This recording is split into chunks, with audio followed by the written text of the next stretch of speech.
গতকালকে ভারতের একজন রাজনীতিবিদ লেখক ভদ্রলোকের একজন ভিডিও শুনলাম যে বিজেপি 2025 সালে ক্ষমতায় আসলে ভারতে কি হবে। সেখানে তিনি বলছিলেন, আলোচনা লং হবে, এই জন্য আমি বিরক্তি বা বাড়াবো না। মোট কথা তার বক্তব্য, একজন হিন্দু মানুষ, তিনি আরএসএস এর সদস্য ছিলেন আগে। তিনি বলছেন পাকিস্তান এবং বাংলাদেশের মতো দেশকে ভারত সবসময় দৌড়ের উপরে রাখবে। আঞ্চলিক ভাষা, সহজ ভাষায় বললাম যাতে আপনারা বুঝতে পারেন। আর ভারতে হিটলারের মতো তিনি যেমন ইহুদি নিধন করেছিলেন, তেমনি ভাবে মুসলিম সহ সংখ্যালঘুদেরকে নিধন করা হবে, ডিটেনশন ক্যাম্পে রাখা হবে এবং ভারতকে ইসরায়েলের ইহুদিবাদী রাষ্ট্রের কথাটা হিন্দু রাষ্ট্র হিসেবে ঘোষণা করা হবে।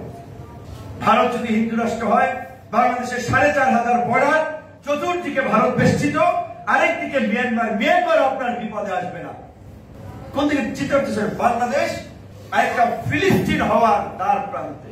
এবং এই আওয়ামী লীগ, জাফরুল্লাহ চৌধুরী মারা গিয়েছেন, আল্লাহ তাকে ব্যস্ত নসিব করুক, তিনি প্রায় প্রায় বলতেন আমার প্রধানমন্ত্রী রয় এবং মুসাদ দ্বারা বেষ্টিত, প্রধানমন্ত্রী ভারতের বন্দুকের নলের মুখে। কাজী এই বন্দুকের নলের মুখে থেকে তারা সেফ থাকার জন্য বাংলাদেশের ট্রানজিট দিয়ে দিচ্ছেন, সিকিউরিটি সবকিছু দিয়ে দিচ্ছেন, বাংলাদেশের স্বার্থ বিসর্জন দিয়ে দিচ্ছেন। বাংলাদেশে এমন এখন আর কিচ্ছু নেই। বাংলাদেশের এমপি, আওয়ামী লীগের এমপি ভারত নিখোঁজ হয়েছে, এখন মরা লাশ খুঁজে পেয়েছে। বাংলাদেশের একজন এমপি, সরকারি দলের এমপি, এর আগে বিএনপির স্থায়ী কমিটির সদস্য সালাউদ্দিন সাহেবের খবর তো জানেন, উত্তরা থেকে তুলে নিয়ে শিলং ফেলে দিয়েছিল তাকে। স্ট্যান্ডিং কমিটি একটা দলের, সেই দল বাংলাদেশের প্রথম বা দ্বিতীয় দল, আমি বললাম না, আমি বললাম বিতর্ক হবে, প্রথম হয় আওয়ামী লীগ না হলে বিএনপি, একটা প্রথম একটা দ্বিতীয় দল। সেই দলের মন্ত্রী ছিলেন, টপ লিডার, তাকে ভারত এইভাবে রাখা হয়েছে, তাকে দেশে আসতে দেওয়া হয়নি।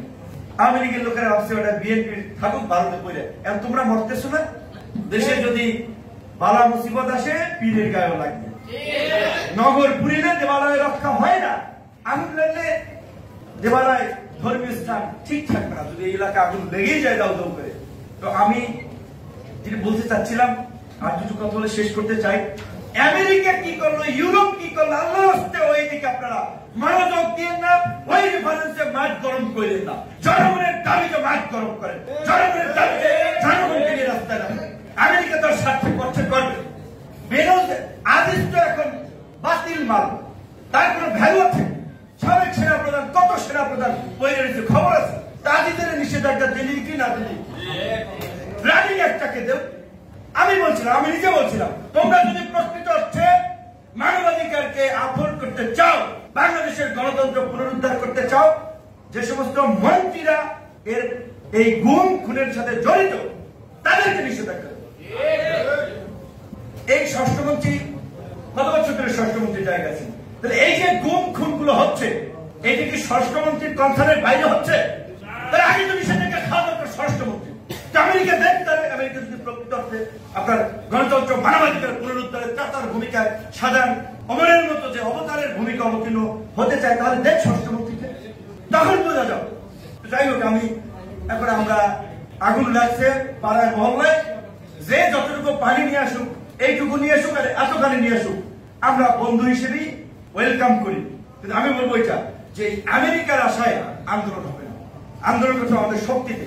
জনগণ আজকে প্রচন্ড রকমের ক্ষুব্ধ, দ্রব্যমূল্যের ঊর্ধ্বগতিতে মানুষ অনাহারে অত্যাহারে একটা নীরব দুর্ভিক্ষ চলছে।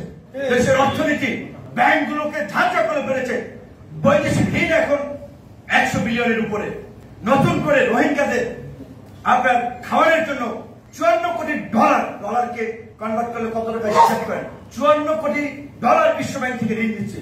হয়ে গেল ফুটানি যে তুমি 18 কোটি খাওয়াইতে পারো, তাহলে 20 লক্ষ বা 2 মিলিয়ন রোহিঙ্গাকে খাওয়াইতে পারো না। কোন বোন রে বলছিল, কোথায় গেল ফুটানি বাহাদুরি? এখন বিজ্ঞান দিচ্ছেন কেন বিশ্ব ব্যাংক থেকে? এবং এই বিজ্ঞান টাকা দিতে হবে দেশের জনগণকে।